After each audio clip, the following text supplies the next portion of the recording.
He was a senator for 30 years. Round of applause for Senator Arlen Specter, everybody. Let me hear it. Let me hear it. Come on now. Come on.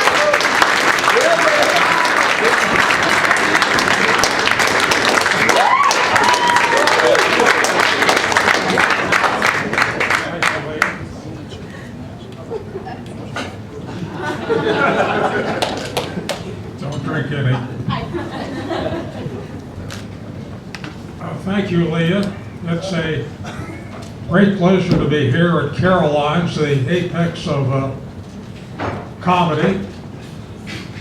As Leah said, I've been in the Senate for 30 years, practicing comedy.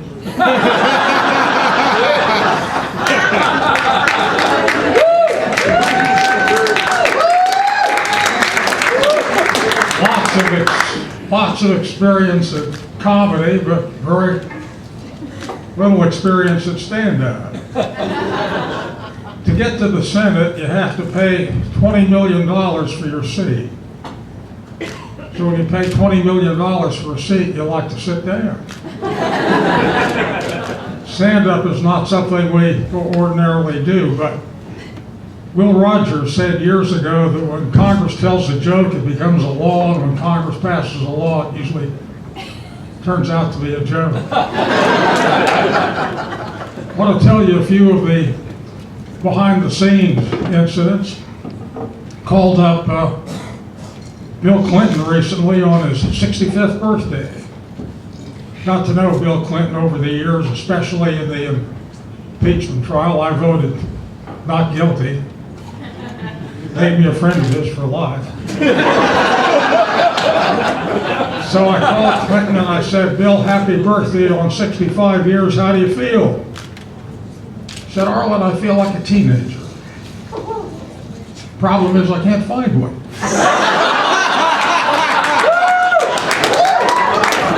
He said, I just came down to breakfast and I said, Hillary, I just shaved, feel 10 years younger. Hillary scowled at me and said, Bill, why didn't you shave last night? You know, last night. Bill said to me, Hillary has really been mad at me lately because I'm complaining about the cost of Viagra. Arlen, do you know Viagra costs $10 a pill? I said, Bill, how in the hell would I know how much Viagra costs? He says, well, Hillary insists that I can afford $40 a year.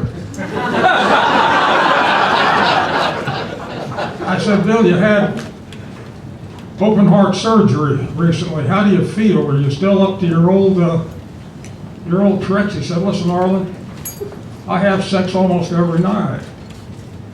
I almost have sex on Monday. I almost have sex on Tuesday. I almost have sex.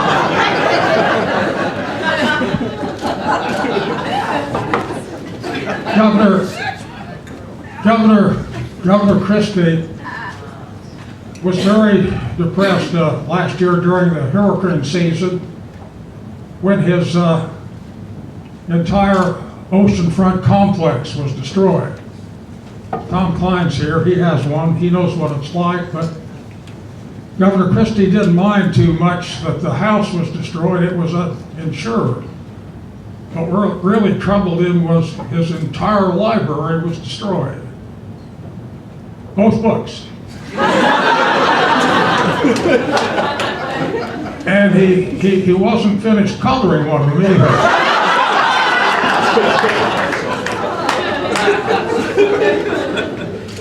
The presidential campaign gives a lot of opening for humor.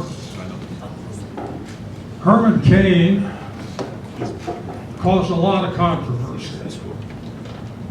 Herman Cain had a lot of problems with grammar. He could never find the right word. And it goes back to his days in junior high school. No matter how hard his teachers tried, they could not persuade Herman Cain that harass was one word.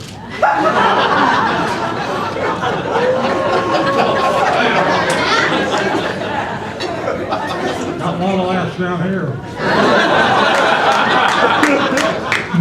Newt Gingrich and I came to Washington at about the same time. I've known Newt so long, I knew him when he was skinny. In fact, I've known Newt so long, I knew his first wife. And most of his girlfriends. When Newt and I were traveling from Washington to Philadelphia, he spoke at a fundraiser for me. I think I might get more laughs over here on changing sides.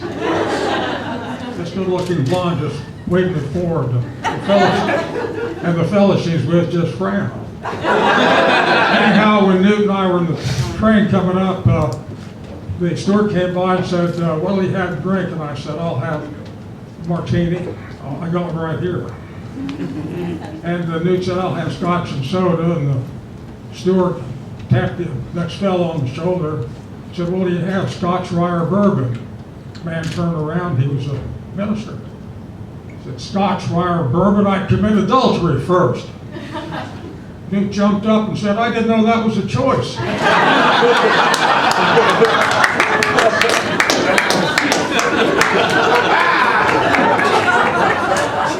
I'm giving you something, some things old, some things new, something borrowed, and something blue. I'll tell you a couple of true stories. I was riding with President Reagan in a limousine to the 200th year anniversary of the Constitution. And I asked the president about one of his public statements that he was going to share missile defense with the Russians once we got it. And I said, Mr. President, you can't do that. It's not going to be developed for about 25 years. You aren't going to be president. But besides that, it's a national asset. You don't have the authority to give it away. We've been talking about missiles and phallic symbols, and his eyes rolled over. He said, Arlen, did you hear the one about our sending condoms to the Soviets? 16 inches long, marked medium.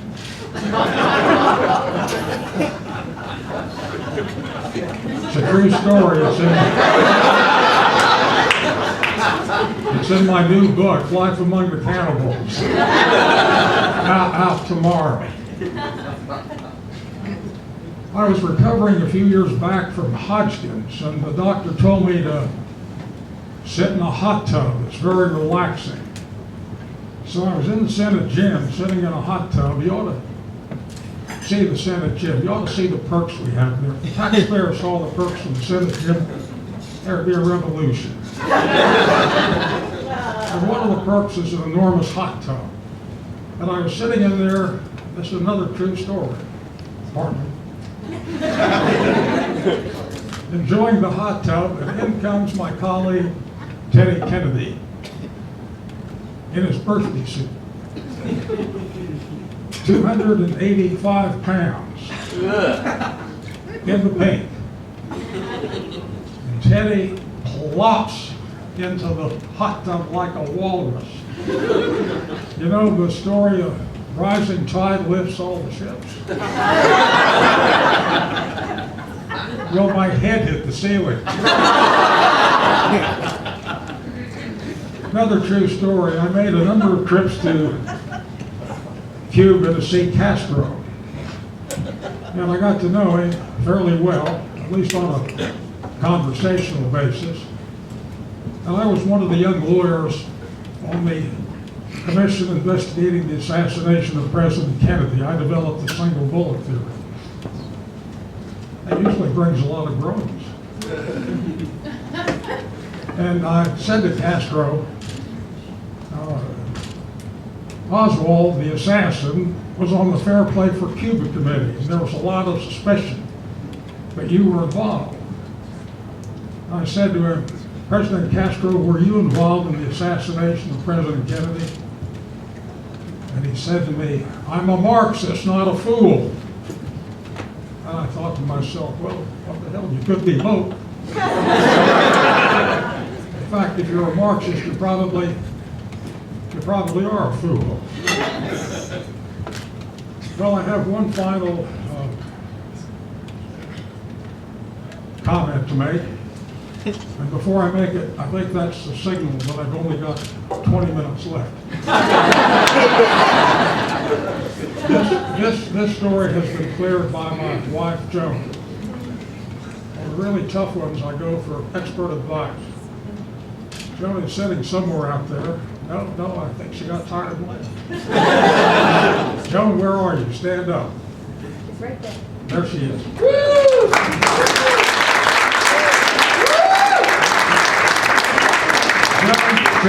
Joan cleared this story. It's the story of the legislative achievement of the Congress when we passed the Americans with Disabilities Act. This is a story about a quadriplegic who succeeded, notwithstanding his tremendous disability.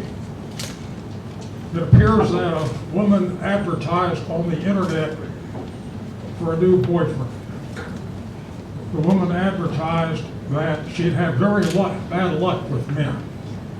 The men she had beaten her up, had walked out on her, and she was looking for someone new who wouldn't beat her up and wouldn't walk out on her, and someone who was very good in bed, had to be really sexy. So a few days later, the doorbell rings. She's on the 3rd floor. She starts to come down. She gets to the 2nd floor. The doorbell rings again, long and loud.